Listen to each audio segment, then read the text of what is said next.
Assalamualaikum warahmatullahi wabarakatuh. Langsung saja, tidak perlu pakai prolog. Jadi kita akan mendengarkan paparan di awal dari Kiai Haji Imaduddin Utsman Al-Bantani. Setelah itu nanti kita akan buka sesi interaktif tanya jawab. Baik, kita langsung mendengarkan paparan. Sesi pertama adalah paparan dari Kiai Haji Imaduddin Utsman Al-Bantani. Setelah itu kita akan buka interaktif tanya jawab. Monggo kepada Kiai Haji Imaduddin Utsman Al-Bantani dipersilahkan.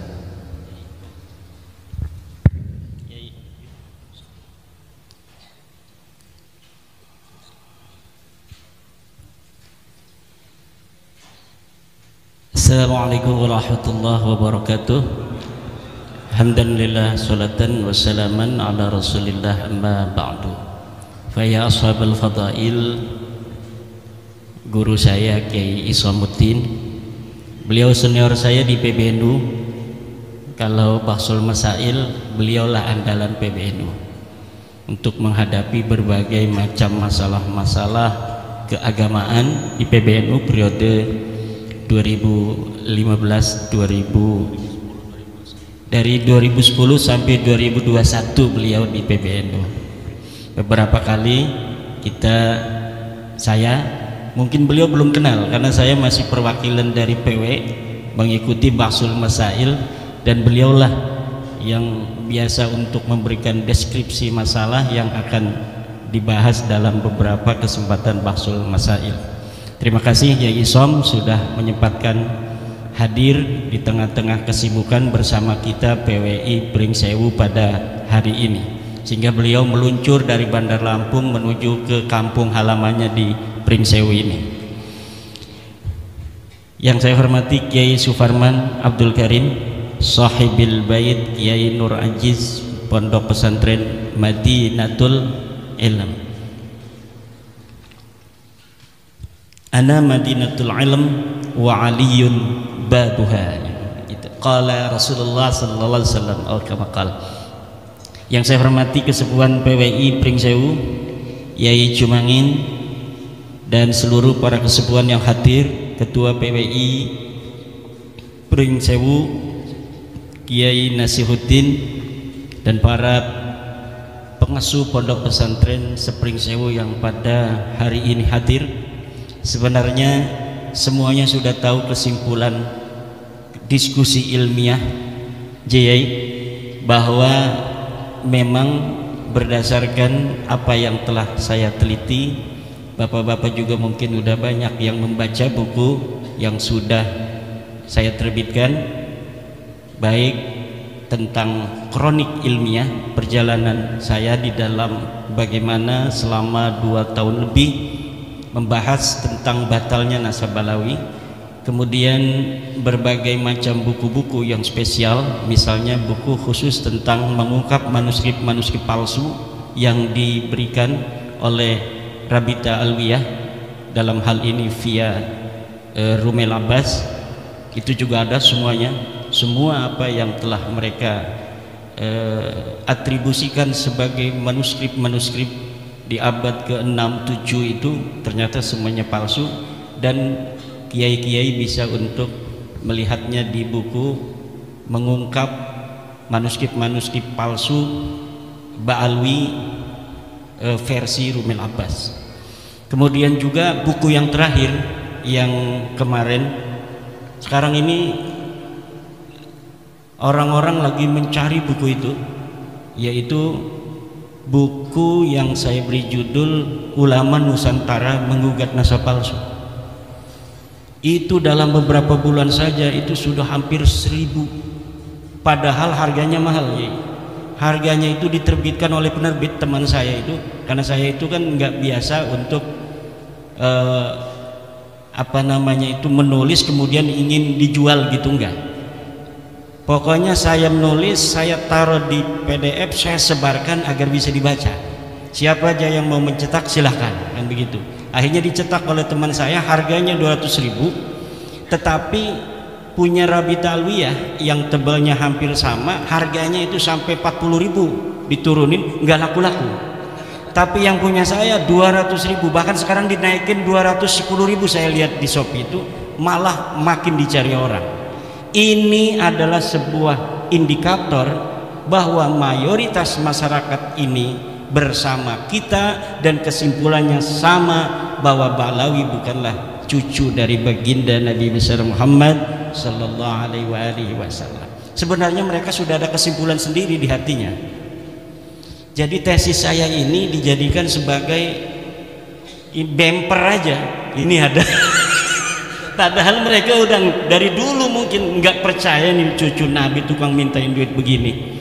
Nggak percaya cucu Nabi ada yang nyolong motor orang, nggak percaya ada cucu Nabi.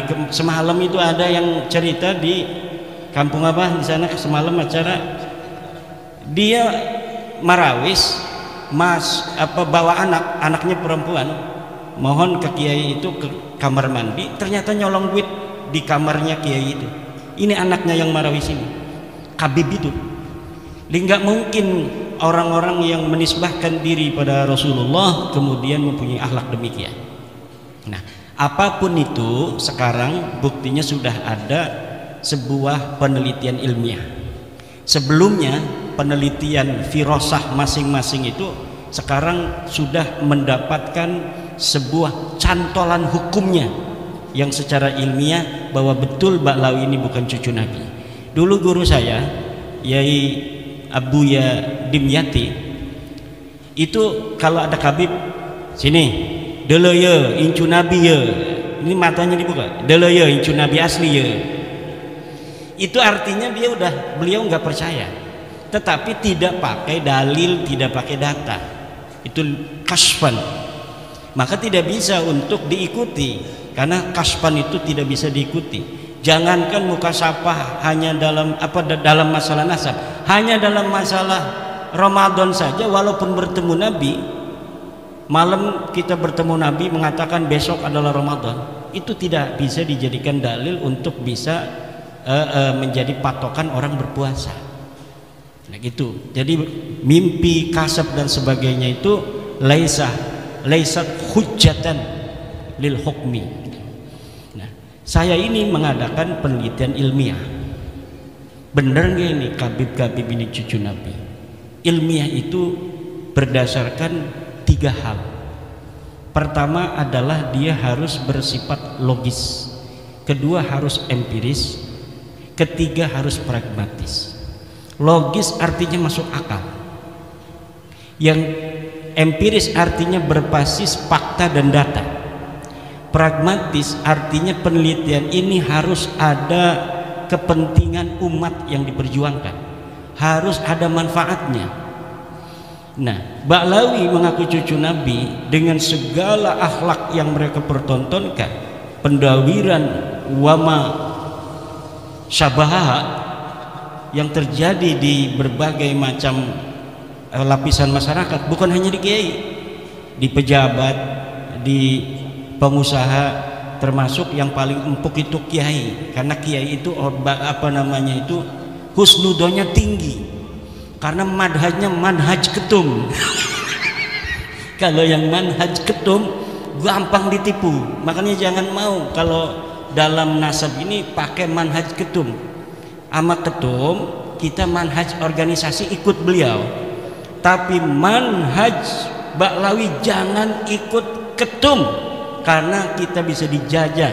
Karena Ba'lawi itu hanya mau mengambil manfaat, mendawir, menekan, itu hanya kepada mereka yang masih husnudon. Kalau yang sudah merdeka, proklamasi saya keyakinan bahwa Ba'lawi bukan cucu Nabi, itu gendamnya Ba'lawi itu nggak bisa masuk ke kita. Gendam doktrinnya itu bahwa mereka cucu Nabi, kemudian mereka minta uang. Kalau misalnya nggak minta uang, kita ini sungkan, takut kualat, nggak barokah. Itu hilang apabila kita sudah proklamasi bahwa sesungguhnya Ba'lawi bukanlah cucu Nabi. Hal-hal yang mengenai penelitian ilmiah dan lain-lain saya serahkan pada Kiai Iman. Udah beres itu.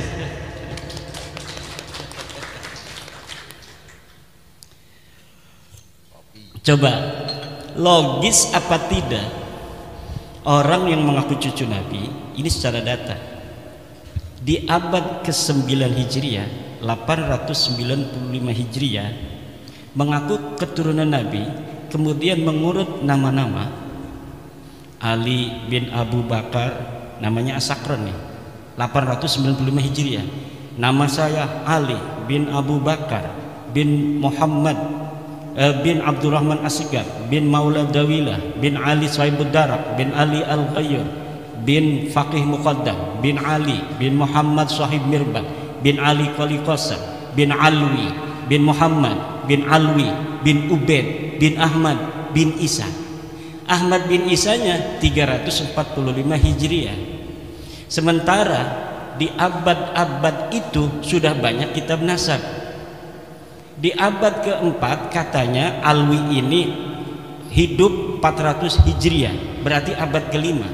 Di abad kelima sudah ada kitab Tahdhibul Ansab karya Al-Ubaidili 435 Hijriah. Tidak ada di sana mengatakan Alwi ini adalah cucu daripada Ahmad bin Isa. Ahmad bin Isanya disebutkan dia punya anak, kemudian keturunan sampai beberapa keturunan, tapi tidak menyebutkan Alwi ini buyutnya Rizik Syihab itu sebagai keturunan baginda Nabi besar Muhammad. Ada juga di abad kelima itu kitab Muntaqilah At-Talibiyah kalangan Ismail Toba-Toba. Ismail Toba-Toba itu 470 Hijriah. Tidak menyebutkan juga bahwa Ahmad bin Isa punya anak namanya Ubaid.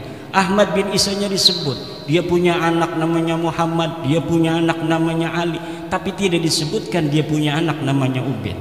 Kemudian kitab Al-Majdi 490 Hijriah karya Al-Umari tidak juga menyebutkan Ahmad bin Isa punya anak namanya Ubaid. Ubaid punya anak namanya Alwi yang jadi Ba'alawi, nggak ada.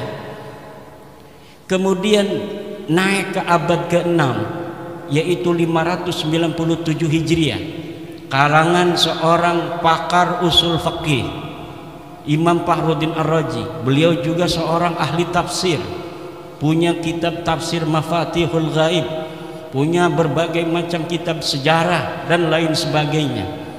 Idza utliqal imamu fi usulil fiqhi fal muradu bihi Imam Al-Ar-Razi. Kalau dimutlakkan nama al-imam, qala al-imam dalam kitab-kitab usul fiqh, itu maksudnya adalah al-Imam Fakhrur Razi. Beliau mengarang menulis sebuah kitab berjudul Asy-Syajarah Al-Mubarakah wa hasala fihi anna aulada Ahmad bin Isa al-Muqibin munhasirun fi salasati bani. Anaknya cuma 3. Siapa? Muhammad, Ali, Husain. Itu 597 Hijriah beliau menulis kitab itu. Wafat 604 Hijriah. Beliau punya anak murid namanya itu Al-Fakhri, juga ngarang kitab namanya Al-Fakhri. Al-Marwazi nama murid beliau, itu 614 Hijriah. Di situ juga disebutkan nama Ahmad bin Isa dan tidak disebutkan Ahmad bin Isa ini punya anak namanya Ubaid, punya cucu namanya Alwi. Tidak ada, mereka tidak disebut keturunan Nabi pada 614 Hijriah. Kemudian ada kitab Al-Asili 700 Hijriah. Kemudian ada kitab As-Sabatul Musan 787 Hijriah. Kemudian ada kitab Umdatul Talib As-Sugra 828. Ada kitab Umdatul Talib As-Sugra karya orang yang sama Ibnu Ainabah 828 Hijriah.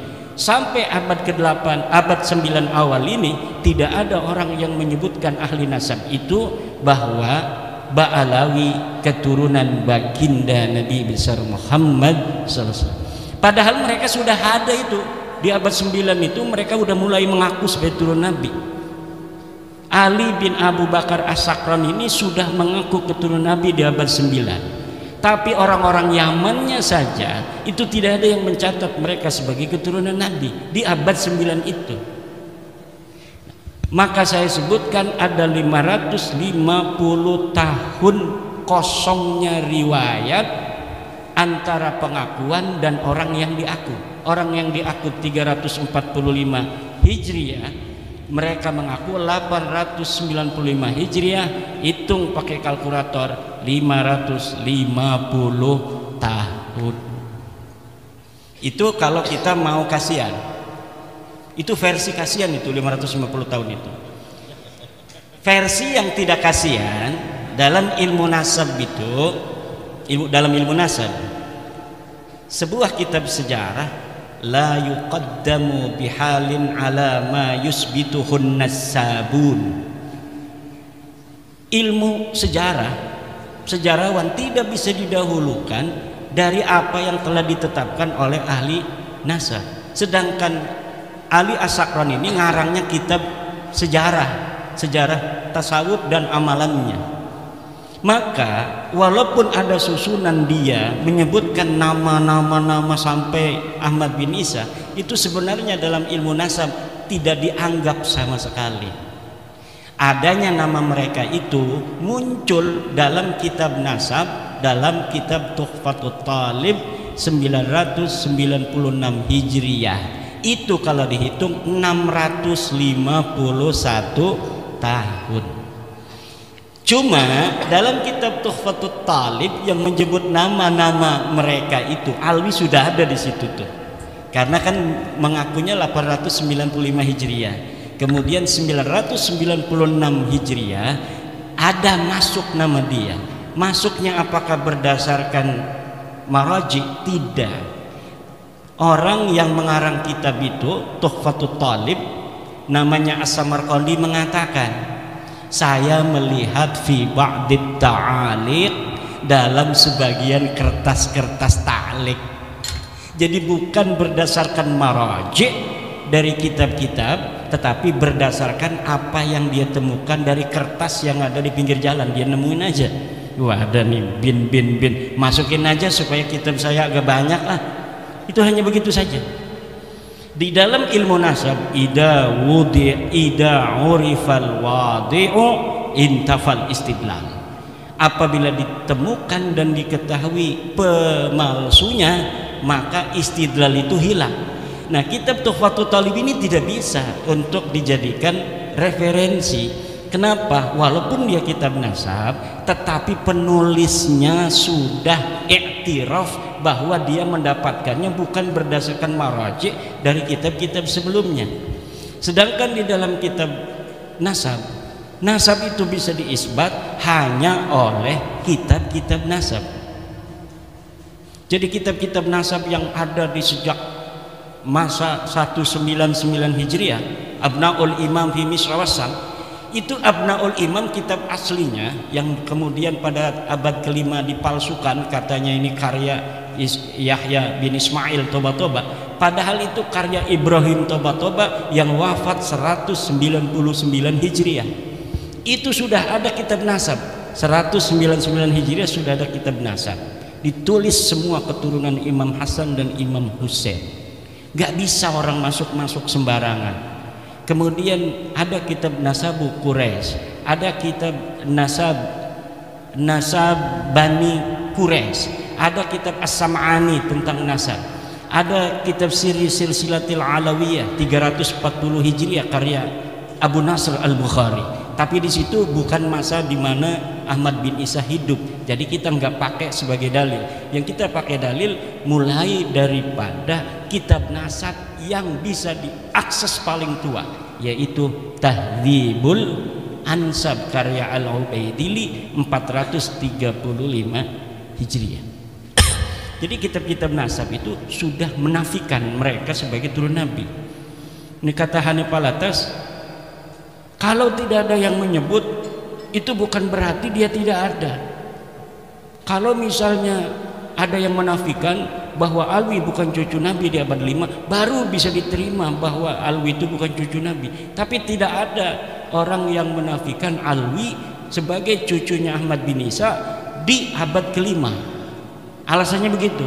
Kalau Kiai Imad bisa menemukan satu kitab yang menafikan katanya Ubaid sebagai anak Ahmad bin Isa, Alwi sebagai cucu daripada Ahmad bin Isa, baru itu sahih. Kalau tidak ada yang menafikan, tidak. kata saya. Coba lihat dalam kitab tauhid yang kecil aja, kitab Syarah Aqidatul Awam. Kitab apa itu? Karya Ibrahim Al-Laqani. Tuhfatul Murid ya. Tuhfatul Murid. Itu bagaimana? Sesuatu yang sah untuk dinafikan adalah sesuatu yang subut. Sesuatu yang bisa ditiadakan adalah sesuatu yang ada. Kalau sesuatu yang tidak ada itu tidak bisa ditiadakan karena dia sudah tidak ada secara ontologis. Sekarang ada yang tidak hadir. Misalnya istri keduanya Kiai Suparman.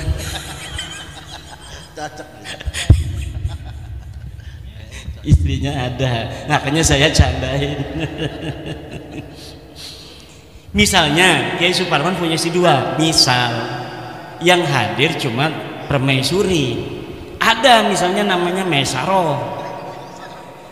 Misal, kok Mesaro tidak ada? Nah, tidak ada itu karena memang tadinya ada. Tapi kalau memang sesuatu itu tidak ada, maka bagaimana sesuatu yang tidak ada kemudian kita nafikan? Itu dalam teori filsafat itu tidak logis. Kalamun ghairu mantiqiyyin, kalam yang tidak mantiki, yang tidak logis, tidak masuk akal. Nah, ini akan panjang ini karena semuanya sudah paham. Nanti kita di dalam diskusi aja bahwa begini kesimpulannya, untuk mengetahui dia diisbat cucu Nabi atau tidak itu menggunakan metodologi nasab, ilmu nasab dan kitab nasab. Secara kitab nasab mereka sudah hakul yakin kata orang Irama bahwa mereka bukan cucu Nabi. Untuk mengetahui apakah mereka ini nama-nama yang disebutkan sampai Ahmad bin Isa itu sosok historis, orangnya betul-betul ada atau tidak, itu menggunakan pendekatan historis, yaitu melalui menelusuri nama-nama keluarga mereka ini dalam kitab-kitab sejarah. Dan dalam penelitian penelusuran saya mengenai nama-nama keluarga mereka, dari mulai Abdurrahman Segaf, kakeknya Ali Abu Bakar As-Sakran, Abdurrahman As-Segaf punya ayah katanya namanya Muhammad Maula Dawilah. Ini adalah sosok yang fiktif. Dari mulai Muhammad Maula Dawilah punya ayah Ali Sahibud Darak, Ali Al-Ghayyur, Faqih Muqaddam, Ali bin Sahib Mirbat bin Ali Qali Qasam bin Alwi sampai Ubed, itu semuanya sosok ahistoris, orang fiktif yang namanya diurut begitu saja demi untuk mencapai ketersambungan sampai Ahmad bin Isa yang sudah sahih sebagai keturunan Nabi. Jadi jangankan bisa diisbat secara ilmu nasab, uang sosoknya aja nggak ada. Bagaimana sih Kiai Ahmad bisa menemukannya? Begini Pak, di Tarim itu banyak orang dulu. Faqih Muqaddam itu 653 Hijriah. 653 Hijriah di Tarim itu banyak ahli-ahli agama, ulama-ulama besar. Ada kitab-kitab nasab sejarah yang ditulis. Kejadian apa saja yang terjadi di Tarim itu ada dalam kitab Al-Yafi'i, dalam kitab Tabaqat Fuqaha Yaman, dalam kitab As-Suluk, semuanya diterangkan. Ada kejadian pembunuhan para fuqaha 560 Hijriah itu, ada penyerbuan dari kerajaan membunuh para kiai-kiai karena perbedaan dalam cara pandang keagamaan. Tapi tidak ada satupun nama-nama yang disebutkan ulama baik yang dibunuh maupun tidak dibunuh dari keluarga Ba'alwi. Kenapa? Karena memang waktu itu mereka tidak ada di Tarim. Mereka belum ada di Tarim. Mereka pindah dari India masuk itu sekitar sebelum abad 9 Hijriah, beberapa puluh tahun sebelumnya. Kemudian menyusun sebuah kekuatan di situ, kesejarahan, palsuin semua ulama-ulama di sana. direbut nasabnya orang, kemudian yang direbutnya itu diingkirodkan. Ini mereka kan nyantol ke Abil Jadid, ulama Hadramaut, Syarif Abul Jadid. Nasabnya diambil, Abul Jadidnya dihancurkan. Bahwa Abul Jadid ini tidak punya keturunan hari ini abad 9. Sama juga dengan Wali Songo. Wali Songo diambil itu sejarahnya, dibelokkan nasabnya ke Hadramaut, keturunannya dihilangkan bahwa mereka tidak punya keturunan. Ini yang akan terjadi kalau tidak ada bab nasab 2022 dan tidak ada Kiai Suparman Abdul Karim di Lampung. Ini yang akan terjadi karena beliau yang awal-awal mengambil nyamber itu dari Banten. Luar biasa, antara Lampung dan Banten persahabatan yang tiada akhir. Dari zaman dulu, dari zaman Sultan Maulana Hasanuddin, bukan di Banten dulu punya istrinya, di Lampung dulu. Di Lampung dulu beliau itu punya istri di Lampung. Karena istrinya putih, anaknya putih. Kemudian dia dinikahi nama ayahnya dengan anaknya Raden Patah Demak. Ya namanya orang Demak kan ya kayak orang Demak nih banyak tuh. Nah, datanglah ini dari Lampung si putih ini. Siapa kamu? Haryadila. Siapa kamu? Saya anaknya Sultan Hasanuddin. Anak dari mana? Dari Lampung, istri Lampung yang gak ketahuan. Putih amat katanya nih. Akhirnya kata orang Banten, ini bukan anak orang, ini anak jin katanya. Jadi Sultan Hasanuddin lagi di hutan katanya nemu wanita cantik padahal bukan orang. Jadi jin, dia nggak sah jadi sultan, nggak bisa karena bukan sempurna manusia. Itu begitu politik zaman dulu tuh begitu, bikin hoak-hoak gitu, framing gitu, demi agar yang jadi sultan adalah anak dari Banten, Maulana Yusuf. Nah, tetapi persahabatan itu kemudian Maulana Yusuf menaruh anak-anaknya di Lampung. Kemudian Maulana Muhammad Nasruddin perang dengan penjajah di Palembang. Palembang ini lagi mau dijajah nih sama musuh. Itu yang ngebantu dari Banten dengan Lampung. Lampung, siap kita perang membela Palembang. Dari Lampung, siap. Nah ini sekarang ini nih, jangan-jangan ini cucunya waktu dulu itu. Nah, kemudian sejak masa Maulana Muhammad Nasruddin kepada anaknya Abdul Mafahir Mahmud Abdul Qadir, kemudian pada anaknya juga Sultan Abdul Ma'ali Ahmad, pada anaknya Sultan Tirtayasa. Sejak Sultan Tirtayasa itu kemudian baru ada Belanda di Banten, di Lampung juga sama. Di sana dikuasai Belanda secara politiknya. Ini juga dikuasai oleh Belanda, tetapi tetap masih rajanya Raja Banten, ini rajanya dari Lampung Banten.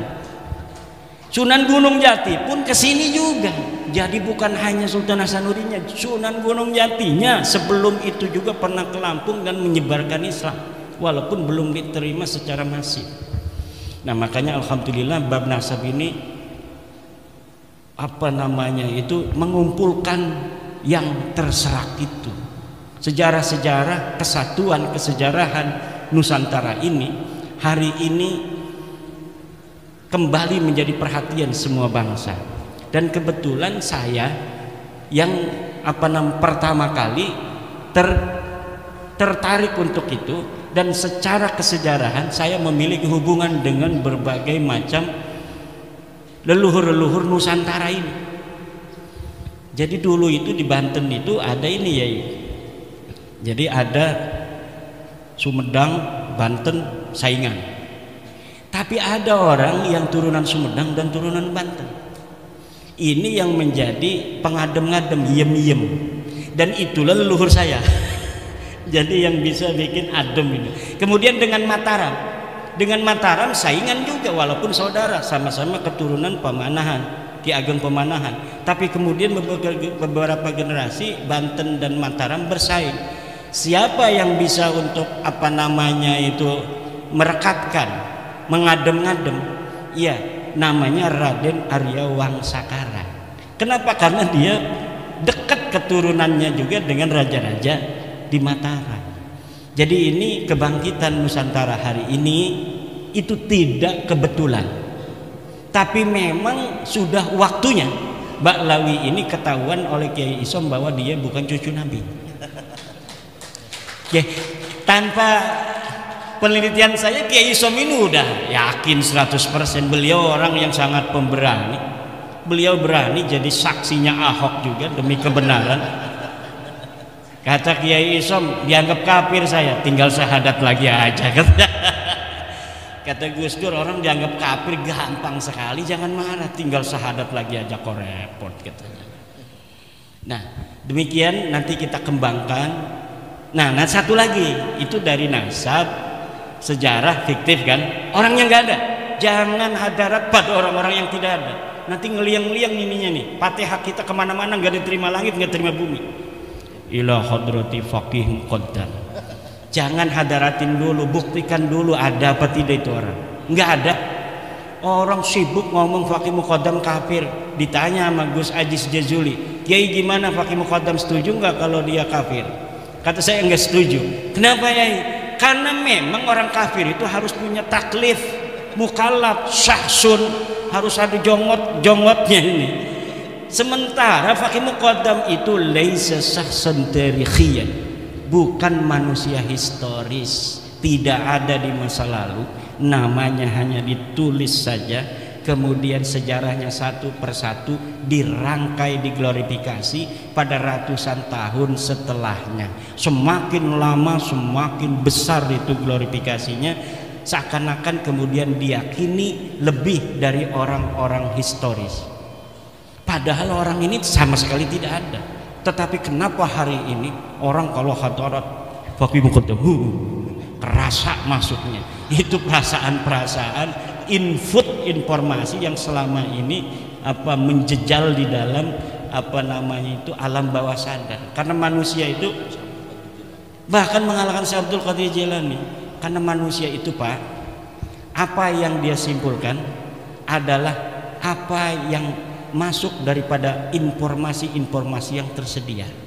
Walaupun dia kadang-kadang memahami bahwa informasi itu palsu, daripada tidak ada informasi, maka informasi itulah yang akan dia jadikan patokan untuk menjawab berbagai macam pertanyaan yang ada dalam dirinya. Untuk apa? Menenteramkan jiwa saja, menenteramkan jiwa.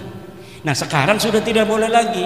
Karena apa? Adzannul bayyinu khata'u itu la ibrah, la ibrata bidzannil bayyini khata'uhu. Tidak boleh dihitung, tidak masuk reken dzon yang sudah jelas salahnya. Jadi madhab ketum itu berbahaya untuk tradisi pendawiran. Ini orang yang masih mempunyai dzonnya ini sudah nyata salahnya, itu secara sosial akan melanggengkan tradisi pendawiran. Maka khusus dalam babu Ba'lawi jangan ikut madhabnya Gus Yahya. Bahaya untuk diri kita ini. Nanti kita akan bisa untuk didawir. Jadi kalau instruksi organisasi ikut, siap. Dalam kombes siap, dalam ini politik siap, dasar nanti dulu. Bahaya dalam pendawiran saya nanti. Nah, ada fotonya Gus Yahya di rumah, ada kiai yang gak punya foto Gus Yahya, ada foto saya. Maka yang akan selamat dari kejelekan Ba'lawi yang ada foto saya. Yang ada foto Gus Yahya akan langsung ini Husnudon ini. Fotonya juga ini orang Husnudon. Tapi kalau ada foto saya, ini madhab Imadiyah. Wah, anti Ba'lawi ini, nggak bisa nih ditipu orang. Bagaimana kalau ada foto Gus Yahya, ada foto saya? Ini orang bingung, stres nanti Habibnya. Aduh, bingung juga. Ada Gus Yahya, ada Kiai Imad, ini dua-duanya ini katanya la ilaha ulai wa la ilaha ulai mudabdabina baina dzalik. Dan ini banyak ini orang mudabdabin ini. Orang mudabdabin ini banyak hari ini. La ilaha ula wa la ilaha ula. Demikian sementara nanti kita kembangkan di dalam diskusi. Terima kasih. Assalamualaikum warahmatullahi wabarakatuh. Baik, kita memasuki termin kedua, yakni interaktif tanya jawab. Untuk termin pertama dari sisi kedua ini langsung kepada 3 penanya. Ngacung dulu ya, monggo. Ya, langsung 4 di depan, nggih, enggak apa-apa. 4 di depan, mikrofonnya buat. Siap. Sudah ada, monggo. Perkenalkan nama, nggih. Nama dan asal. Oh, kata, nggih. Amit, nggih. Assalamualaikum warahmatullahi wabarakatuh. Waalaikumsalam warahmatullahi wabarakatuh. Perkenalkan, saya namanya Fadoli. Kebetulan dalam struktural NU menjadi ketua LWPNU, Lembaga Wakaf dan Pertanahan NU Kabupaten Pringsewu. Tapi ini atas nama pribadi. Saya termasuk orang yang lama mengagumi Romo Yai Imaduddin Usman Al-Bantani, sebab ini ada sebabnya, nggak boleh tepuk tangan, dikira tomprang doro. Sebab saya sudah lama lewat perantara teman membeli sebuah buku kronik perjalanan ilmiah Kiai Haji Imaduddin Usman Al-Bantani yang mengungkap dan membahas tentang nasab Ba'alwi. Hari ini saya bisa dipertemukan secara langsung dengan beliau, antara teori ilmiah yang dihasilkan dengan hari ini langsung dengan orangnya, alhamdulillah energik, gagah. Terus yang kedua, analisa yang disampaikan oleh Romo Yai ini benar-benar makul, artinya jeli, teliti dan ilmiah. Oleh sebab itu ada hal yang sampai detik ini masih ganduli. Ini karena Pringsewu ini orang Jawa semua rata-rata, masih ganduli atau termemori di dalam pikiran saya. Saya minta pandangan Romo Yai, bagaimana dalam realita yang ada kadangkala di masyarakat, terutama warga Nahdlatul Ulama atau warga Nahdliyah. Ini dalam realitanya ini bagaimana cara menghadapi tips-tips orang yang mengaku turunan Rasul. Ini langkah kita bagaimana dikaitkan dengan Negara Kesatuan Republik Indonesia ini menganut asas Bhinneka Tunggal Ika. Jangan sampai salah langkah. Ini Polri hadir nggak? Jangan sampai nanti teguran kita mengganggu Kamtibmas. Ini langkahnya gimana? Karena kita menganut asas Bhinneka Tunggal Ika. 1. Yang kedua, diskusi ini adalah menjaga kesucian nasab Rasulullah Shallallahu Alaihi Wasallam. Yang ini secara pribadi saya memperoleh input, masukan secara pribadi, umumnya untuk seluruh hadirin, karena tidak semua orang ahli dan memahami tentang ilmu nasab. Tujuan diskusi ini ialah untuk memberikan pencerahan pada kita. Yang pertama, pencerahan intelektual. Yang kedua, pencerahan emosional. Yang ketiga adalah pencerahan spiritual. Harapannya supaya kita mampu membedakan asinnya garam dan asinnya opil. Ya, garam asinnya endingnya sehat karena yodium. Opil saya cocok dengan yang disampaikan oleh Kiai Haji Isamuddin. Ini kalau opil ini asin tapi penyakit, jangan sampai penyakitan kita. Maka diskusi ini bukan hanya sekedar tepuk tangan. Saya sangat cocok bagaimana ini nanti Yai dan Gus Isamuddin atau yang lain forum, kita harus ada action nyata. Apa aplikasi action nyatanya? Setelah diskusi ini coba bikin sebuah petisi, pernyataan, tanda tangan supaya negara hadir untuk bagaimana ini tidak jadi fenomena dalam masyarakat. Kita bikin pernyataan yang ditembuskan ke PC, PW, PCNU, PWNU, PB, supaya negara hadir dengan instrumen yang ada, Kemendagri, Jaksa Agung, Kementerian Agama, untuk mendorong supaya oknum-oknum yang mengaku dzurriyyatur Rasul diadakan tes DNA. Ini kayaknya sangat efektif. Cocok. Ojo mung tepuk tangan toh, action nyata nanti. Yanti Gus Isom tanda tangan, saya di bawahnya berani, tapi tetap beliau yang di depan. Gitu aja. Sekian. Ini untuk yang kedua, ada follow up yang diminta dari seluruh jamaah. Terakhir untuk Pak Yai Suparman, ini nanti kita taunya warga masyarakat PW itu taunya Persatuan Wartawan Indonesia. Harapannya Yai Nasiruddin ada kiprah nyata dibikin setiap kecamatan PWI, karena nanti asumsi dan persepsi dikira wartawan, sedangkan perjuangan Wali Songo Indonesia harapannya setiap kecamatan diadakan PAC dan PAC PWI sampai ke ranting. Kita aja. Assalamualaikum warahmatullahi wabarakatuh. Sun Yai Fadholi, langsung ke kedua. Langsung lanjut yang kedua. Asmani. Alhamdulillah. Nama saya Khairul Anwar. Saya ikut Pak Ustadz Fadholi di PWNO, saya selaku Ketua Les Bumi.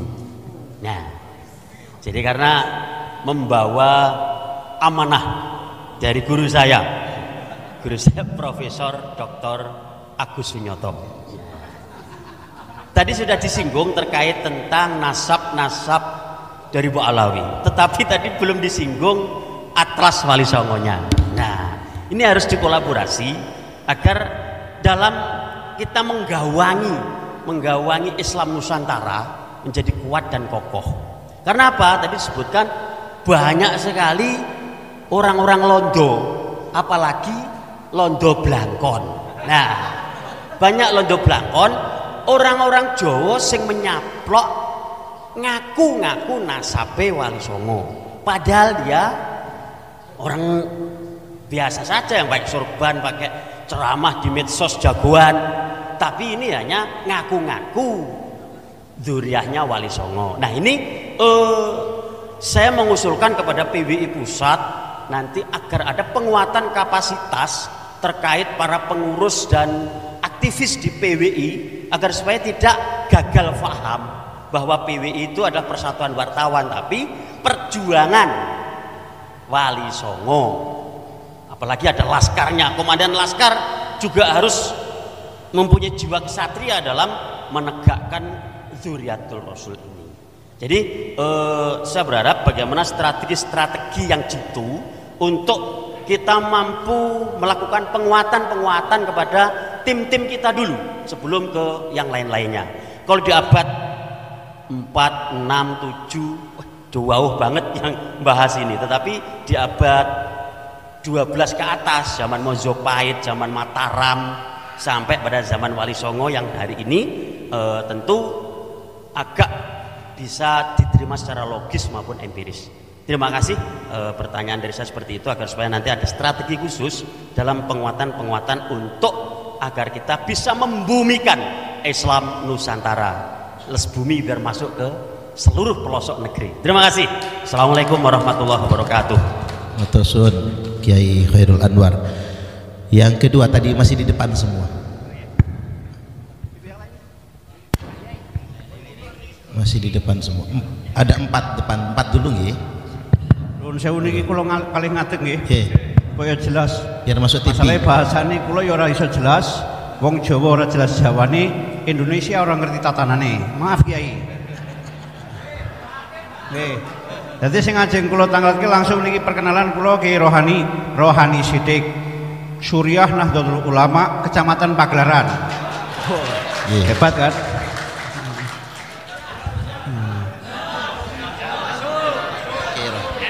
Langsung mawon Kiai. Niki masalah berkaitan kalih waktu. Niki mangke kula rampung tanglet men diparingi jawaban kula nyuwun pamit kula wangsul. Mboten. Kula kula niku cara pamere kula duwe jamaah sing lakoni jamaah 40 hari.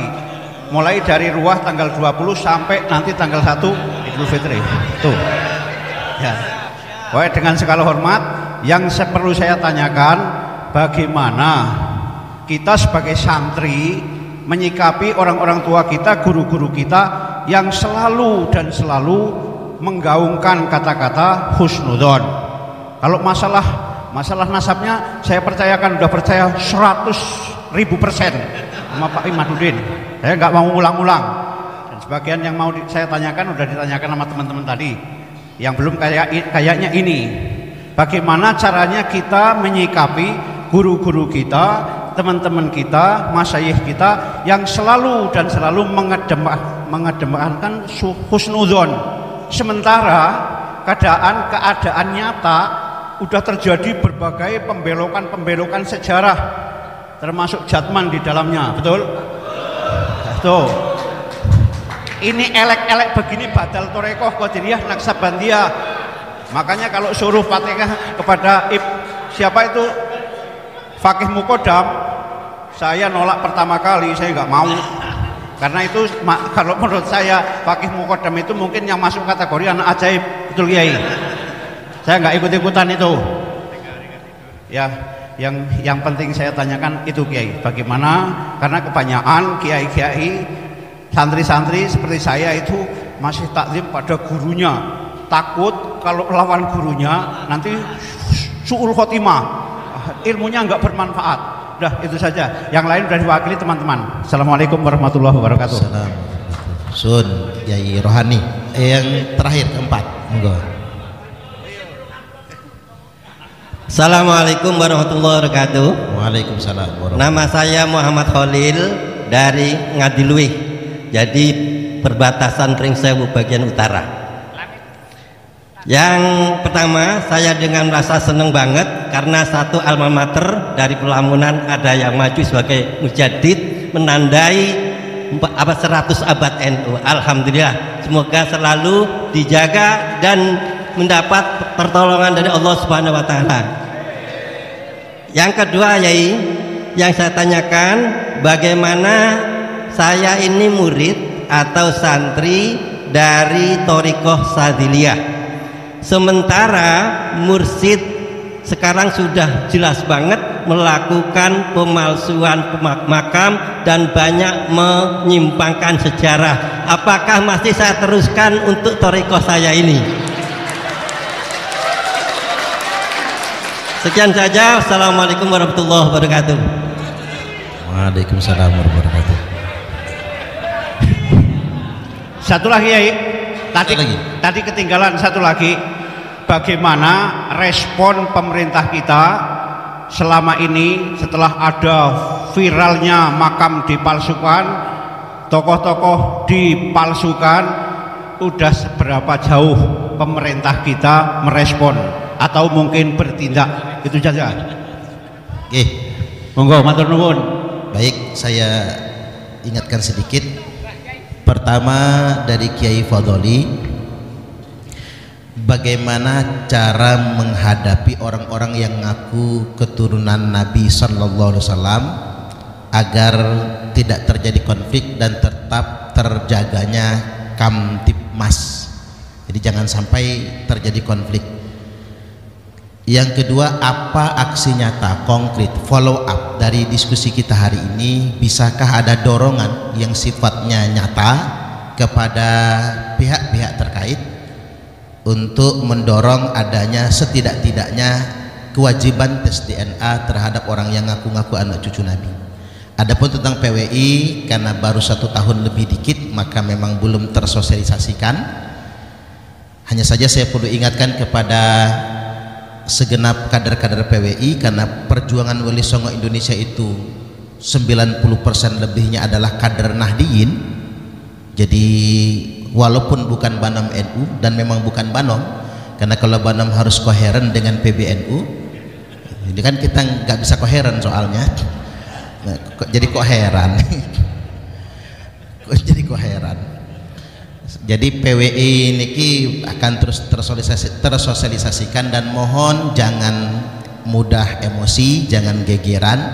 Kalau PWI ini mirip FPI, Laskar Sabilillahnya mirip FPI, pemerintah males nanti bekerja sama-sama PWI Laskar Sabilillah. Baik, yang berikutnya pertanyaan yang kedua dari Pak Kiai Khairul Anwar tentang Atlas Walid Songo. Memang ini karena kita PWI, kedepannya kita tidak hanya membahas nasab Ba'alwi, tapi juga mengkonkretkan sejarah dan trah Wali Songo. Jangan sampai tadi banyak yang ngaku-ngaku duriat Wali Songo tapi tak terverifikasi. Banyak betul sekarang. Apa bedanya kita sama Ba'alwi? Ba'alwi ngaku-ngaku, nah kita ngaku-ngaku juga gitu ya. Jangan sampai. Yang ketiga dari Kiai Rohani, bagaimana santri menyikapi kiainya yang masih husnudzon? Nah, ini perlu jawaban. Yang jawaban ini tidak membuat santri merasa berdosa ya, maksudnya. Bagaimana respon pemerintah terhadap pemalsuan makam, sejarah dan lain sebagainya? Dan yang terakhir dari Kiai Muhammad Khalil, bagaimana apakah thariqah beliau masih bisa dilanjutkan karena mursidnya ini bukan hanya memalsukan makam, tapi mursidnya juga belum pernah berbaiat. Jadi mursid Saziliyah yang beliau berbaiat itu beliau pun belum pernah berbaiat. Monggo Kiai silakan. Untuk Kiai Fadli, kata Syekh Imam Ibnu Hajar, yambaghi likulli ahadin an yakuna lahu khiratun fi hadzal nasab syarif hatta la yantasiba ilai ahadun illa bihaqqin. Wajib bagi kita untuk memiliki sebuah kepedulian, kecemburuan terhadap nasabnya baginda Nabi Muhammad sallallahu alaihi wasallam, sehingga tidak bernisbah kepada Nabi seseorang kecuali dengan benar. Ada orang yang mengaku turunan Nabi, bagaimana sikap kita? Jangan langsung hormatin. Bahkan ada yang haram untuk kita menerimanya, sama dengan kedudukannya dengan hadis palsu. Hadis itu tidak boleh seorang khotib di dalam mimbar Jumat membawa hadis palsu kecuali dengan menjelaskan kepalsuannya. Begitu pula dengan nasab palsu. Kita tidak boleh mengatakan Habib ini duriat Nabi, kata orang, tidak boleh. Tapi Habib ini duriat Nabi tapi palsu, begitu. Harus menyebutkan kepalsuannya itu. Begitu kita meneliti apa nasab-nasab yang mengaku kepada Nabi, apa hukumnya? Sama dengan meneliti orang-orang peneliti tentang hadis Nabi. Imam Bukhari, kenapa Imam Bukhari itu meneliti hadis Nabi? Karena hadis Nabi banyak yang memalsukan. Ada kepentingan madhab, ada kepentingan daerah, ada kan hadis-hadis tentang fadilah Syam. Nah, orang-orang Najd pengen juga ada hadisnya, bikin hadis palsu. Orang-orang dari daerah Maroko bikin juga, orang dari Banten, afdolun nasi fi Nusantara Banteniyun. Nah, bisa aja, tapi diverifikasi apa betul ini Nabi dulu pernah mengatakan demikian. Bagaimana caranya? Untuk meneliti hadis kita menggunakan cara verifikasi hadis. Adakah ittisalus sanad baina rawin wa rawin? Kemudian ma'qul apa tidak? Mukhalifun lil Quran apa tidak? Mukhalifun lil ijma apa tidak? Kalau mukhalifun lil qiyas fihi khilaf.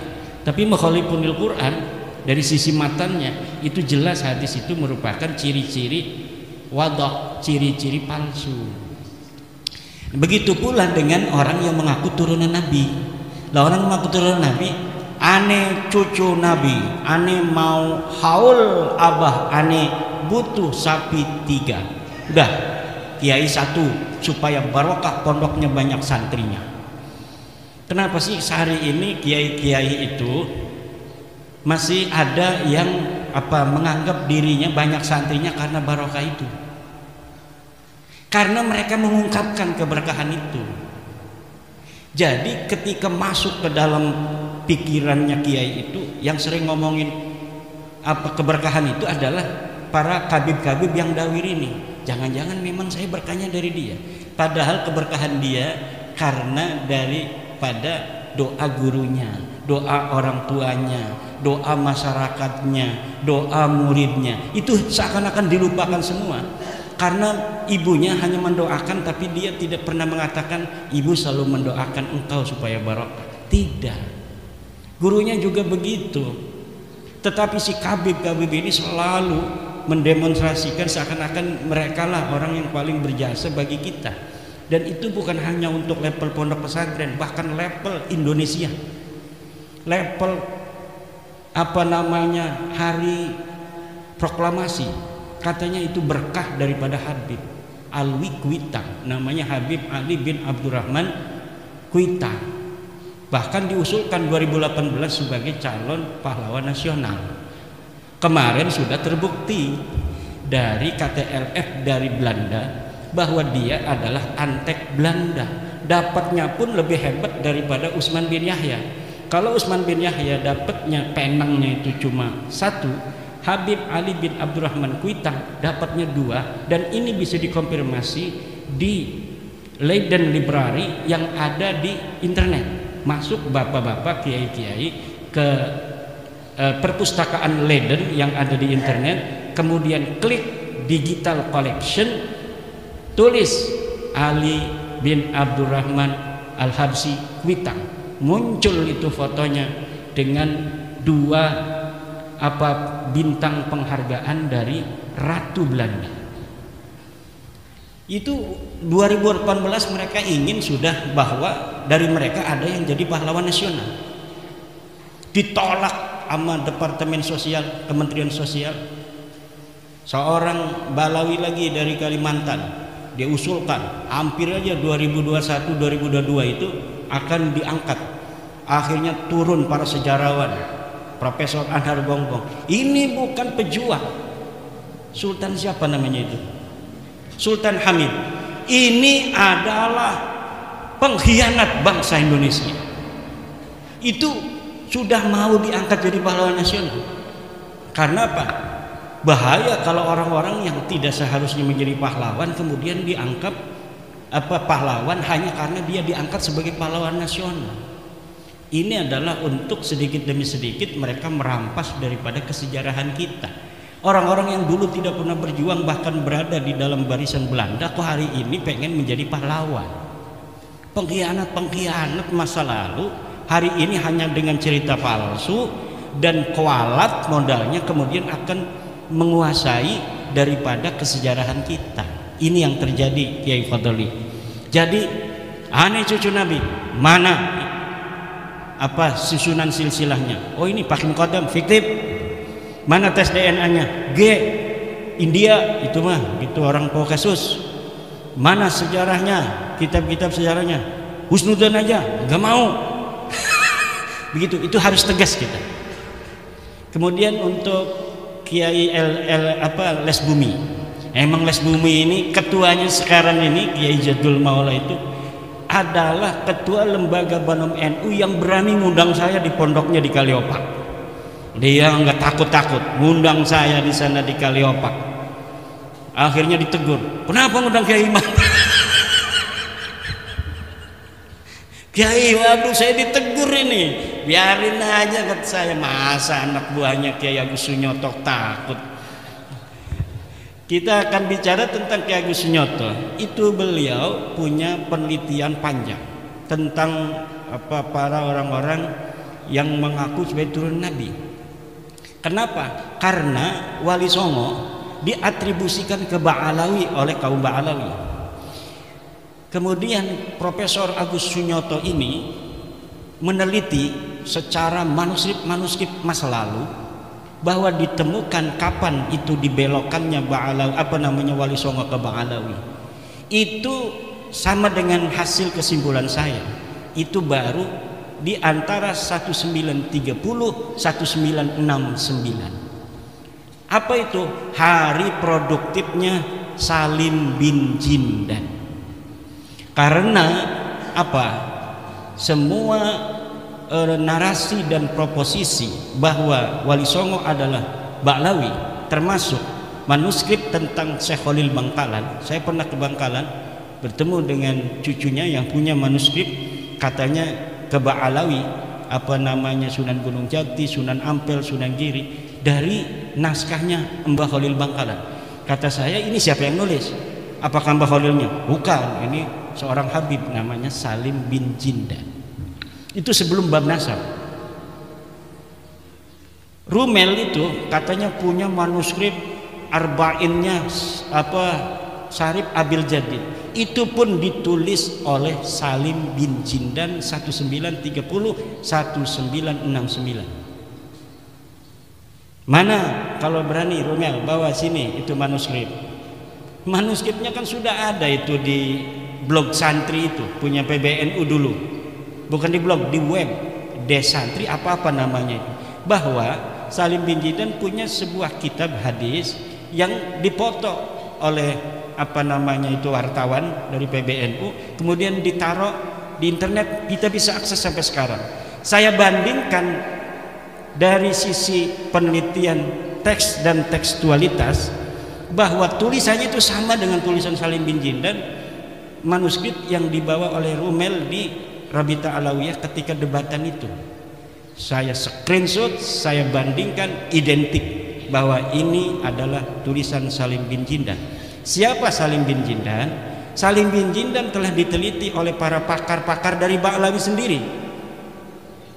Aiman Al-Habsi, Muhammad Al-Habsi menyimpulkan bahwa Salim bin Jindan orang yang mempunyai penyakit melankolia, yaitu orang yang selalu membayangkan sesuatu terjadi dari ruang hampa, kemudian dia yakini sebagai sebuah kebenaran, kemudian dia catat. Jadi karena ada yang mengatakan di abad 9, yaitu Ali Asakron, bahwa Syarif Abul Jadid yang seorang muhaddis ini adalah sepupu daripada leluhur mereka, maka mereka kemudian membuat sebuah kitab yang riwayat sanad hadisnya itu seakan-akan misalnya Alwi menerima sanad dari Syarif Abul Jadid, padahal Alwi ini tokoh fiktif. Syarif Abul Jadid ini adalah tokoh historis yang ditulis oleh para sejarawan. Tapi Salim bin Jindan membuat 40 hadis yang riwayat-riwayatnya itu memasukkan di situ nama-nama tokoh-tokoh fiktif dari Ba'lawi ini. Dan itu sudah diteliti oleh orang Ba'lawi sendiri. Karena dari tokoh Ba'lawi juga kan ada sejarawan. Walaupun mereka juga, saya sudah dapat menyimpulkan tukang bohong juga. Mereka tukang bohong juga. Tapi kalau ada saingannya berbohong, mereka juga nggak mau. Mereka membongkar, itu bohong katanya. Kenapa? Mereka nggak mau dikalahkan bohongnya kan. Nah itu sudah jelas bahwa penelitian apa namanya Kiai Agus Sunyoto almarhum itu sudah menurut saya tinggal disempurnakan. Beliau memang ada, ini ada riwayat Wali Songo ke Ba'lawi. Selain itu ada riwayat Wali Songo ke Musa Al-Khatib. Kenapa sampai banyak begitu? Karena Wali Songo ini seksi. Wali Songo ini seksi, banyak orang yang mau mengatribusikan dirinya pada kesejarahan Wali Songo. Untuk apa? Keunggulan klan, keunggulan daerah dan lain sebagainya. Bahkan kaitan Wali Songo dengan Aceh itu diputus 100%. Padahal Wali Songo dan Aceh itu ada kaitan. Tapi kenapa sama sekali sekarang tidak ada orang bicara Wali Songo, bicara Aceh? Nama Cempa, bahwa Sunan Ampel berasal dari Cempa, itu dibelokkan jauh ke dalam pedalaman Vietnam. Padahal telah ditemukan sebuah kesimpulan ilmiah bahwa pada abad ke-14 di Cempa itu belum ada Islam. Kenapa Sunan Ampel yang menyebarkan agama Islam di Surabaya, di Banten dulu Sunan Ampel itu. Setelah di Banten tidak laku, kemudian ke Surabaya. Kenapa tidak laku itu? Ya orang Banten punya kekhasan, jarang atau sulit, bukan jarang, menerima sebuah apa namanya ajaran baru itu dari zaman dulu, kecuali muncul dari orang sendiri. Sunan Gunung Jati kan dia dari Mekah itu datang, itu nggak langsung ke Cirebon, dia datang ke Banten dulu untuk apa? Mondok di Sunan Ampel. Ketika sampai di Banten, Sunan Ampel sudah pergi ke Surabaya. Sunan Gunung Jati langsung ke Surabaya, mondok 7 tahun di Surabaya.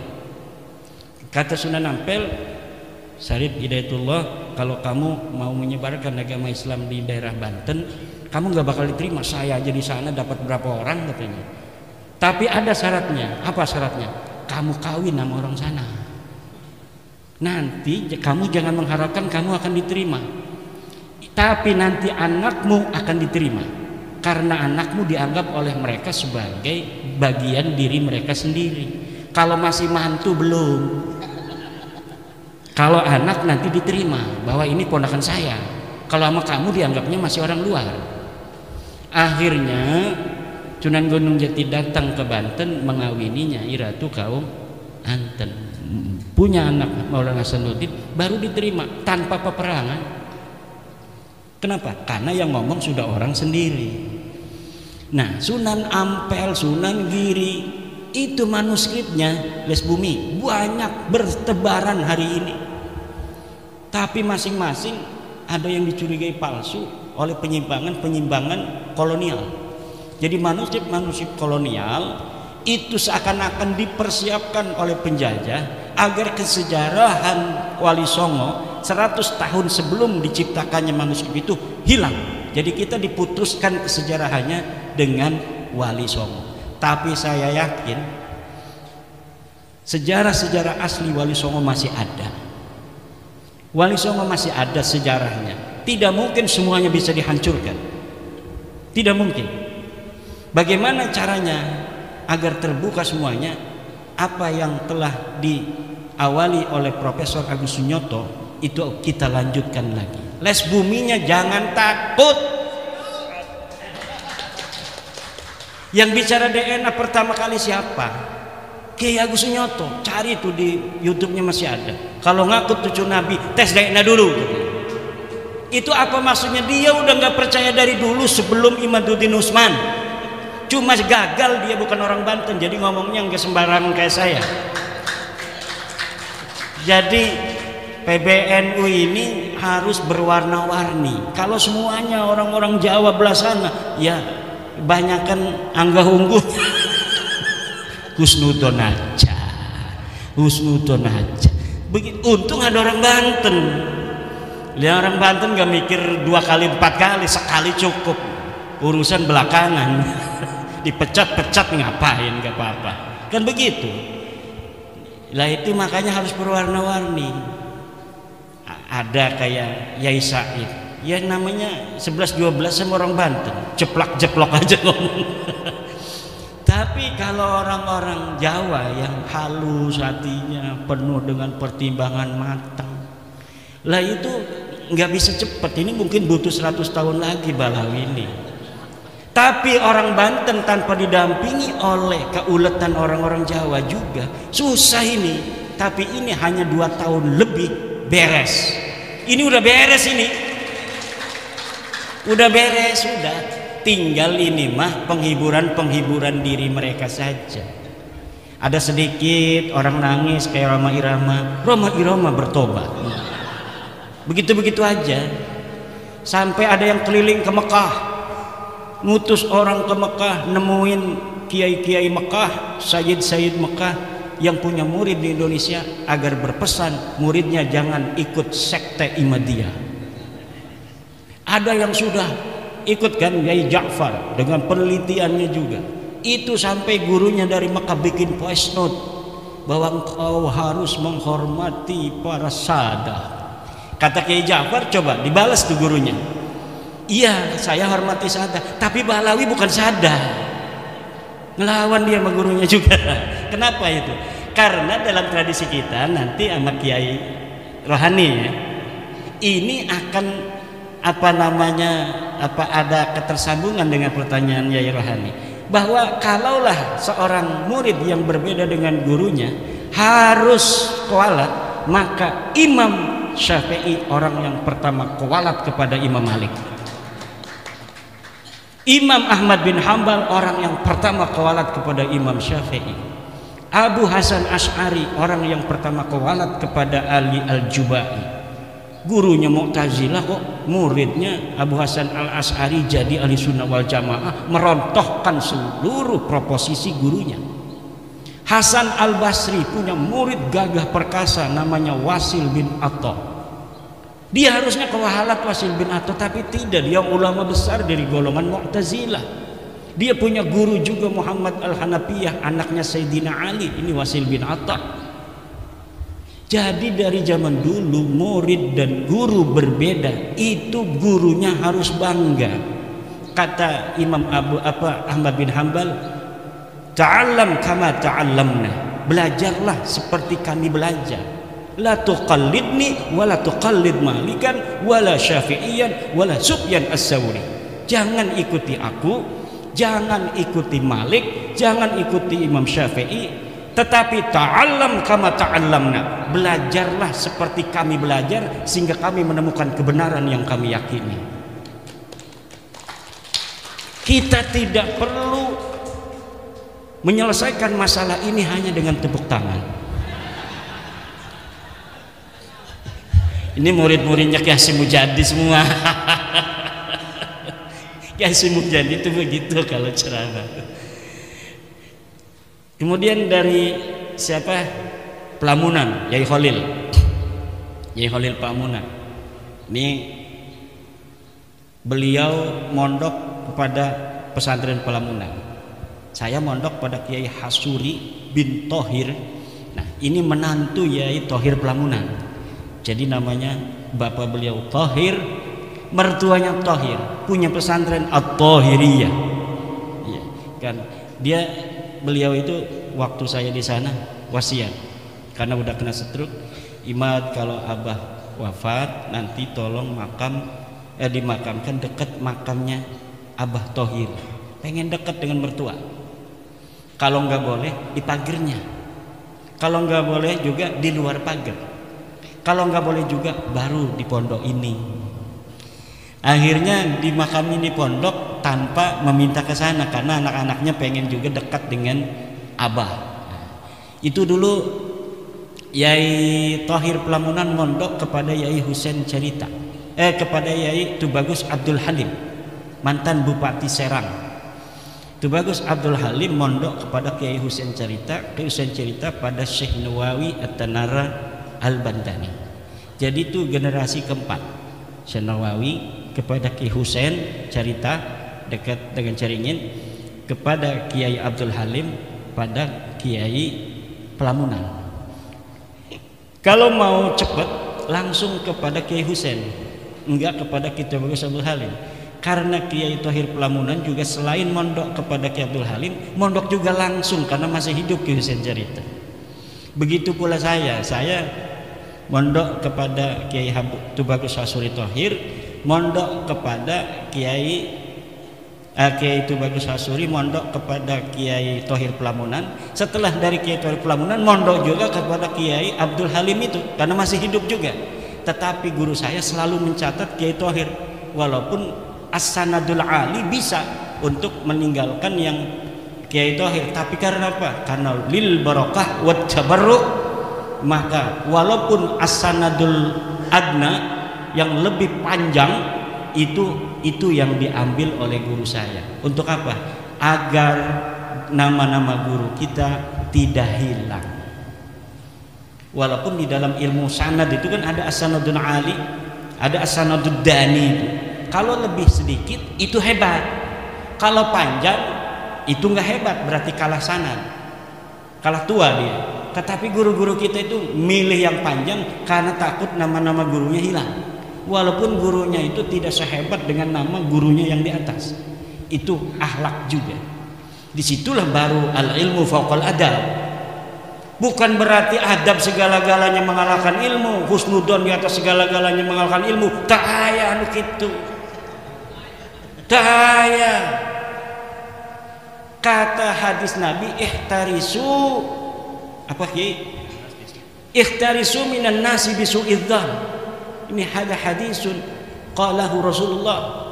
Jaga dirimu jangan sampai kena belai dengan apa? Bisu'idzon, dengan suudzon. Jadi kita menjaga diri kita agar tidak didolimi orang itu dengan suudzon. Bahkan Al-Quran mengatakan inna ba'dadhani ismun, sebagian daripada don begitu itu dosa besar.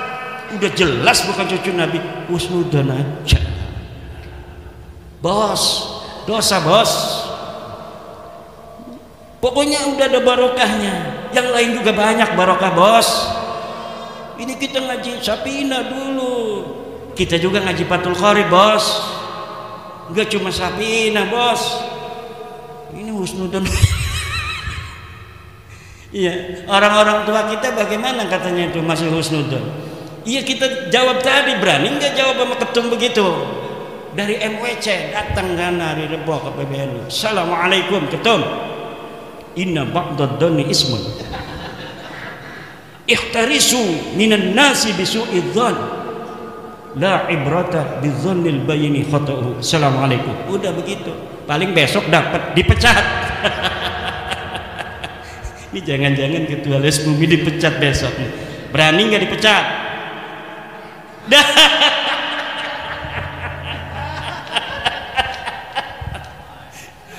Enggak, kita ini bercanda aja. Kenapa? Karena kita tahu sebenarnya beliau-beliau itu sama dengan kita. Sama dengan kita. Mereka juga sayang kepada masyarakat Nahdlatul Ulama. Tetapi ada pikiran-pikiran orang tua kita yang pikirannya lebih bijaksana daripada kita. Understand? Tadi tuh Kiai Fadoli itu terkaitnya. Jadi ada sesuatu yang besar yang masih dipikirkan.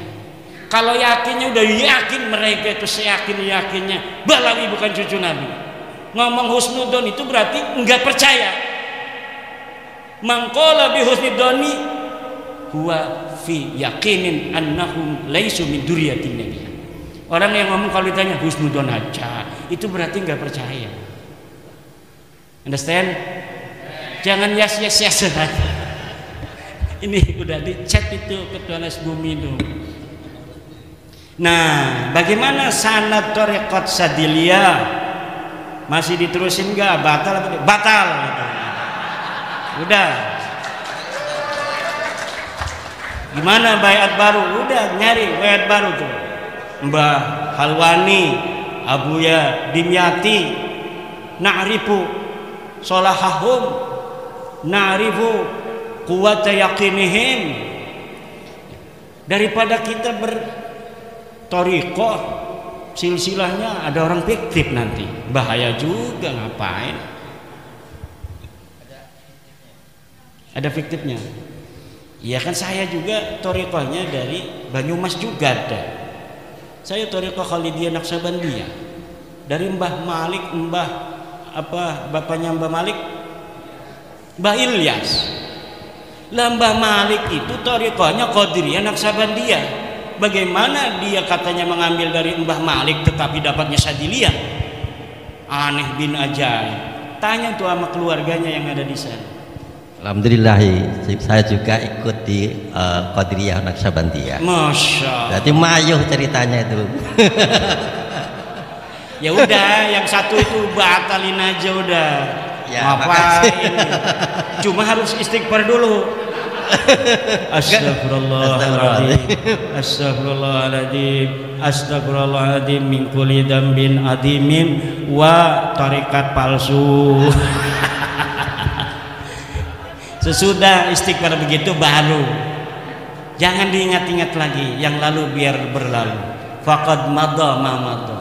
Juga dalam hati kita nggak perlu ada kebencian, nggak perlu. Yang penting mereka mengakui bi annaka lasta min dzurriyyatin nabi. Cukup itu. Karena dengan itu aman semua, sentosa masa depan anak-anak kita. Nggak bakal kayak kita lagi nasibnya dibodoh-bodohin terus begini. Saya itu membayangkan kalau misalnya kita ini tidak teguh hari ini, maka 100-200 tahun lagi anak cucu kita seperti kita dan kakek-kakek kita lagi jadi korban. Bahaya. Gak mau saya anak-anak cucu saya nanti dijadiin kayak kita, kayak orang tua kita kemarin-kemarin, dihina-dina. Ada beberapa YouTube itu orang yang ngaku turun Wali Songo, ya karena namanya keturunan Wali Songo, keturunan Nabi, dia pakai Habib, dipukulin orang aja, dipukulin. Ini katanya kata Imam Malik, siapa orang yang mengaku turunan Nabi, maka yudrabu wa yushhur wa yushharu hatta yatuba. Dia harus dipukul dan dipiralkan sampai dia bertobat. Karena dia mengaku-ngaku turunan Nabi, bukan turunan Nabi. Kata dia tuh sama kiai itu, kiainya nggak berani ngelawan. Ini sama cucu Nabi juga. Tapi sekarang sudah tahu dia bukan cucu Nabi. Kalau mau jangankan ngegaplok begitu, nyelentik aja mungkin udah mati tuh orang. Kalau sekarang itu nggak bakal itu. Karena apa? Orang-orang kita sudah punya energi kekuatan, nggak bisa lagi itu disembarangin, dihina-dina, nggak bisa. Dulu siapa sih lidahnya yang paling tajam menghina-hina kiai-kiai NU? Mereka. Iya banyak. Rizik Syihab menghina Kiai Abdurrahman Wahid radhiyallahu anhu. Buta mata, buta hati. Setiap apa saja keputusan PBNU selalu dikomentari, selalu di framing negatif untuk menjauhkan Islam dari PBNU. Kiai Isamuddin ini salah satu korban yang dianggap mereka sudah murtad. Yai Said Agil Siraj beberapa tempat mau ceramah ditolak oleh mereka. Gus Nuril lagi ceramah diturunin masa lalu itu oleh mereka. Bahkan ada Kabid di Bogor itu berpesan pada jamaahnya, jangan masukkan anak-anak, ibu-ibu dan bapak-bapak ke Ansor Banser, jangan. Islam Nusantara, ANUS, aliran Nusantara. Itu mereka dulu. Sekarang mah nggak diundang aja. Kemarin datang ke PBNU itu, kemarin LDNU bikin acara ngundang Roma Irama, itu Habib itu ada yang datang sengaja, nggak diundang juga. Untuk apa? Supaya nempel bernaung di gedung PBNU, framing. Kebetulan ada Mukibin di PBNU-nya, ini yang selalu ngasih informasi. Ada acara, ada Roma Irama, nanti supaya kelihatan duduk bareng. Ini ada Kiai Anu, nanti supaya kelihatan duduk bareng. Ini ketum mau datang, Habib suruh duduk supaya kelihatan bareng sama ketum yang husnudon itu. Nah ini dikerjain. Jadi ada intel dia itu di PBNU itu. Akhirnya kelihatannya seperti itu. Padahal apa yang nampak bukan apa yang sebenarnya terjadi. Apa yang nampak bukan apa yang sebenarnya terjadi. Kita harus yakin bahwa orang-orang tua kita di PBNU pun sayang pada kita, tidak mau kita warga NU ini dijadikan bancakan oleh orang-orang yang mengaku cucu Nabi palsu itu. Sama, cuma caranya beda. Selagi orang tua kita pura-pura nggak ngerti di depan publik, kitanya juga pura-pura nggak ngerti juga. Kayak begini. Jadi semuanya apa menapaki perannya masing demi apa? Kemaslahatan kita bersama, juga demi kemaslahatan NKRI. Tadi ada yang bertanya, Kiai Fadoli, ini kita harus jaga NKRI. Siapa orang yang lebih cinta pada NKRI daripada orang NU? Nggak ada. Kurang apa itu kita orang NU untuk bangsa dan negara ini? Kita 32 tahun tidak dikasih kesempatan apapun oleh negara. Apakah kita marah? Enggak. Bahkan kita yang 1984 mengatakan menerima ajas tunggal Pancasila, padahal ketika itu kita tidak diberi ruang apa-apa.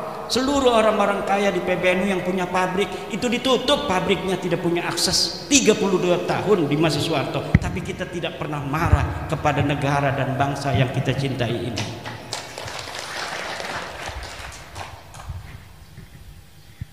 Semua peran-peran sosial, peran ekonomi, semuanya dihapus.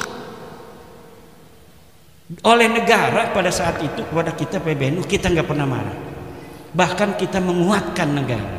Karena apa? Negara ini adalah sebagai sebuah wasilah kita untuk menjaga kedamaian bangsa, menjaga kedamaian umat Islam yang ada di atas negara ini. Jadi bukan hanya kekuasaan cara berpolitiknya NU, tapi bukan hanya politik kekuasaan, tapi politik kebangsaan. Apa artinya politik kebangsaan? Kita melahirkan pikiran-pikiran politik bagaimana bangsa Indonesia ini bisa aman, tentram, bisa makan, bisa minum, hak-haknya tidak bisa diambil orang. Coba kalau nggak ada polisi, orang punya motor bisa diambil. Coba lihat itu, kalau misalnya ada mobil bawa semangka jatuh, itu semua diguyur orang. Karena apa? Itu adat bahwa kalau jatuh begitu tidak diarah, tidak diambil lagi, maka diguyur. Kalau misalnya di Indonesia ini setiap komunitas tidak ada itu pemerintah, orang naruh motor ambil, ada orang bawa istri diambil, nggak ada polisi, nggak ada hukum kok. Maka negara ini adalah sebagai wasilah. Ad-daulatu wasilatun la ghayatun. Negara adalah wasilah, bukan tujuan. Maka bentuk dari sebuah negara sebenarnya bagi Nahdlatul Ulama tidak penting, tetapi fungsi-fungsi li salahid dunya wad din itu harus ada. Dan NKRI ini adalah saat ini yang terbaik bagi kita, bahwa NKRI telah mampu untuk memerankan dua tujuan utama daripada dibentuknya negara, yaitu li salahiddin wa dunya, untuk kepentingan agama dan dunia. Apa kepentingan agamanya? Kita begini aja nih lagi diskusi PWI, pondok-pondok pesantren Spring Sewu, negara hadir. Kata siapa negara nggak hadir? Hadir negara itu. Lihat di belakang bapak-bapak polisi kita, dikasih rokok enggak sama panitia, suruh duduk begitu lama. Ini negara berarti sudah hadir. Negara hadir untuk kepentingan bersama, bukan hanya kepentingan yang hadir hari ini, tapi untuk kepentingan semuanya. Cara berpikir kita harus cara berpikir the founding father bangsa kita dan the founding father daripada Nahdlatul Ulama. Nah, kalau pemimpin negara kita mempunyai kesetiaan, itu kondisional. Tapi kecintaan dan kesetiaan kita pada negara ini bersifat final. Kalau kepada pimpinan negaranya kondisional. Kalau sesuai dengan kepentingan Nahdlatul Ulama, kepentingan bangsa secara umum, kita dukung. Kalau tidak sesuai dengan kepentingan bangsa secara umum dan lebih khusus kepentingan kita sebagai Nahdlatul Ulama, ya kita tidak dukung. Tetapi kita tidak mendukung hal-hal yang menjadi kebijakan yang tidak sesuai dengan kepentingan Nahdlatul Ulama, tidak menjadi sebab kita memusuhi negara. Tidak bisa. Orang yang hari ini berbeda politik misalnya dengan pemerintah, kemudian dengan itu dia ingin menunjukkan bahwa kalau tidak kerjasama politik dengan aku, kamu akan menjadi chaos, kemudian dia tega membuat chaos ini bangsa dan negara, maka dia sama sekali tidaklah berjalan di atas jalan daripada the founding father Nahdlatul Ulama. Karena kalau kita berjalan di atas the founding father Nahdlatul Ulama, yang menjadi titik sentral fokus kita adalah bangsa. Bangsa ini bisa aman tentram, bisa makan, bisa minum dengan aman, bisa ngaji, bisa ibadah karena ada negara. Maka menjaga keamanan negara juga wajib. Sekarang lagi demo, ini konstitusional demo. Tetapi kita juga harus paham apa yang telah diputuskan oleh pemimpin-pemimpin kita, juga tujuannya untuk kepentingan kita. Yang paling berbahaya adalah kalau anak-anak kita masih sudah disusupi, kemudian pemimpin kita disusupi. untuk bertindak anarkis terhadap anak-anak kita, atau anak-anak kita disusupi untuk bertindak anarkis untuk mengacaukan bangsa dan negara. NU di sini selalu berperan sebagai sebuah wasit untuk kedamaian dan perdamaian, keamanan, ketertiban bangsa dan negara kita. Termasuk bab nasab itu pun cara berpikirnya sama, Kiai Fudoli. Kita yang harus paham. Udah ini udah selesai, Baklawi bukan cucu Nabi. Rhoma Irama kan sampai nangis. Kenapa Rhoma Irama nangis itu? Karena dia terharu pada Habib yang ada di sebelahnya itu baik sekali. Rhoma mau ini ngambil tisu, diambilin. Ini Bang Haji, jangan batalin lagi ya dalam hatinya. Itu Rhoma terharu, ini baik banget ini Habib. Padahal saya batalin dia. Tapi kok baik banget dia, nggak kayak Rizik Syihab. Rizik Syihab itu ketika dibatalin marah-marah sama Rhoma. Ada orang tua Bangka, penyanyi dangdut, dia mengaku-ngaku ulama, batalin nasab orang. Nah Rhoma Irama itu orang Banten bos, kalau ditantang-tantang begitu makin nyingkin. Makin nyingkin orang Banten, dia itu cucu daripada Sultan Tirtayasa dari ibunya. Nggak paham itu Rizik Syihab sama Bahar, orang begitu malah ditantang-tantangin, makin menjadi dia, makin menjadi. Tapi ini si Kabib yang hadir di PBNU nggak diundang itu, dia paham. Ini Bang Haji, di Rhoma terharu, nasab udah gua batalin, lu ngambilin tisu gua, terharu. Karena salah satu ciri daripada orang Banten mudah terharu, mudah terharu. Ngobrol begini nih, kalau lagi ngobrol seneng ketawa-ketawa, tiba-tiba ngomongin kakek yang udah mati waktu dulu pernah dikasih benting misalnya, itu nangis. Kalau lebaran nggak ada salah apa-apa, kita rangkul-rangkulan dia sambil nangis dulu tuh 2 menit 1 menit itu. Lagi ngobrol begini bisa nangis. Itu apa namanya, ya mungkin ciri genetik. Ada Rhoma Irama itu memiliki ciri itu, walaupun tidak semua orang Banten begitu. Ini di framing Rhoma Irama bertaubat, tidak lagi membatalkan nasab Balawi. Enggak begitu bos. Bang Haji Rhoma Irama sudah ngomong dari awal bahwa saya batalin nasab ente, tapi bukan berarti kita bukan sahabat lagi, Bib. I love you, kan begitu ngomong waktu dengan saya itu juga. Waktu sebelum dengan saya, dengan Rumel Abbas, dengan Guru Gembul ngomong begitu juga. Kita batalin nasab bukan berarti kita putusin hubungan. Yang dulunya yang jual minyak wangi ke rumah aneh, silakan jual minyak wangi lagi. Kalau aneh punya duit bayarin, kalau kagak ya ndak apa-apa, jangan maksa-maksa lagi. Yang punya tetangga Balawi nggak usah pindah rumah bos, seakan-akan ketika dia bukan cucu Nabi kita jijik, kemudian nggak begitu. Lah Bang Haji itu begitu cara berpikirnya. Jadi terharu nih sama Habib yang baik ini, ngambilin segala apa yang dibutuhkan dia. Itu di framing katanya bertobat, nggak bisa bos. Dia keyakinannya udah hakul yakin, hakul yakin itu nggak bisa dirubah bos. Nih, ini yang ada masih mukibin hatinya. Apa benar ya? Lah ini masih mudabdabin bena dalika begini. Ini sampai rumah dia tuh begini. Hei bos, yang masih saya udah kasih sebenarnya. Udah kalau baca buku saya 690 halaman males, malam aja istikharah. Usolli sunnatul istikharati raq'ataini lillahi ta'ala. Allahu Akbar. Niatkan bahwa kita ingin mendapatkan kejelasan Baklawi ini cucu Nabi atau bukan.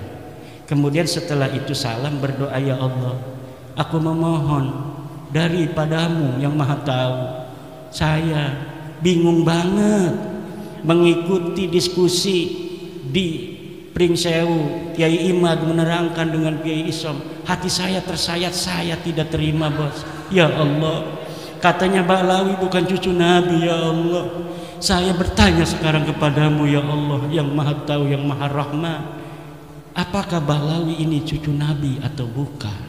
Wassallallahu alaihi wasallam. Kayak Allah aja jawab begitu. Yang jawab Allah nanti, jangan kita.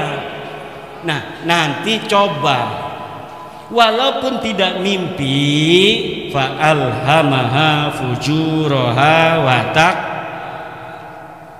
Jadi kalau model-model kita, kalau dikasih mimpi ketinggian derajat, paling-paling di dalam hatinya ini sudah mengkristal nanti sebuah keyakinan akan sesuatu.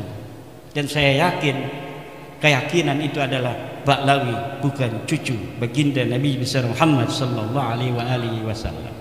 Istikharah juga melahirkan keberanian, karena kita menyandarkannya sudah kepada Allah Subhanahu wa taala. Kalau kita menyandarkan hanya kepada cara kita berpikir, belum kita menyandarnya pada Allah, kita takut salah. Jangan-jangan Kiai Imad ini salah. Udah istikharah saja, wahai para kiai, jangan banyak-banyak, cukup 2 rakaat saja berdoa yang sebenar-benarnya doa. Ya Allah, ya Rabbi, saya ngelihat Kiai Imad ini pengen ngegintes saja ya Allah. Saya ini sudah muhibbin, sudah berpuluh-puluh tahun akan diberantas oleh Kiai Imad, Kiai Parman di Lampung, ngeselin ya Allah. Mohon petunjuk darimu, apakah benar Ba'lawi ini cucu Nabi ataukah bukan? Ini bukan buat Kiai Saroni, Kiai siapa? Rohani. Tuh yang di belakang ada mukibin. Jangan-jangan itu petugas kita dari Polri itu juga masih mukibin. Tolong istikharah Pak Polisi. Insya Allah hanya dengan 2 rakaat Allah akan beri jawaban. Ini sudah jam 1. Wallahu wal muwaffiqu ila aqwami thoriqin. Wassalamualaikum warahmatullahi wabarakatuh. Sudah lapar ya Imad ya. Nanti ngobrolnya sambil santai saja. Nah, mungkin sementara kita cukupkan dulu. Ya, Sundi. Dan saya kembalikan ke pembawa acara. Wallahul muwaffiq ila aqwamit thoriq. Assalamualaikum warahmatullahi wabarakatuh.